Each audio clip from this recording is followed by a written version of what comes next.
মাছ চাষী ও মৎস্য উদ্যোক্তা বন্ধুগণ, আসসালামু আলাইকুম। কাতলা মাছ চাষের ক্ষেত্রে পুকুর নির্বাচন অত্যন্ত গুরুত্বপূর্ণ একটি ধাপ। কাতলা মাছ চাষের ক্ষেত্রে বেশি বৃদ্ধির জন্য পুকুরে অনেক দিন ধরে এই মাছকে রাখা হয়। সেজন্য এই কাতলা মাছ চাষ করার ক্ষেত্রে পুকুর নির্বাচনের সময় সারা বছর পানি থাকে এমন পুকুর নির্বাচন করতে হবে। প্রয়োজনে পুকুর থেকে জল বের করা বা জল প্রয়োগের ব্যবস্থা থাকলে ভালো হয়।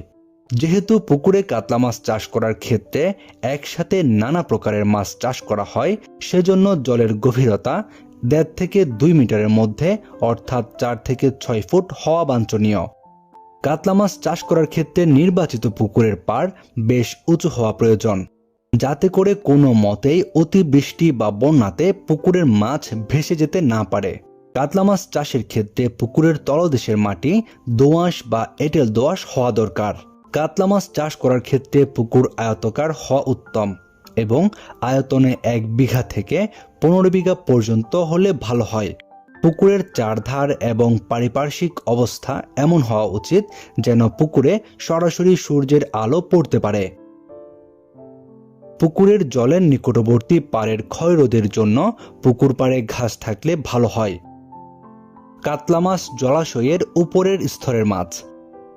এই মাছের মুখের উপরের চোয়াল ছোট হওয়ার কারণে পানির উপরের স্তরের খাদ্য সহজে গ্রহণ করতে পারে এই কাতলা মাছ।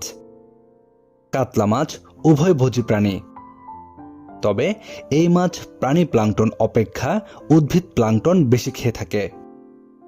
এই কাতলা মাছের খাদ্য গ্রহণের ক্ষেত্রে সাধারণত দুপুর থেকে সন্ধ্যা পর্যন্ত খাদ্য গ্রহণের প্রবণতা বেশি লক্ষ্য করা যায়। এই কাতলা মাছ খুব দ্রুত বর্ধনশীল।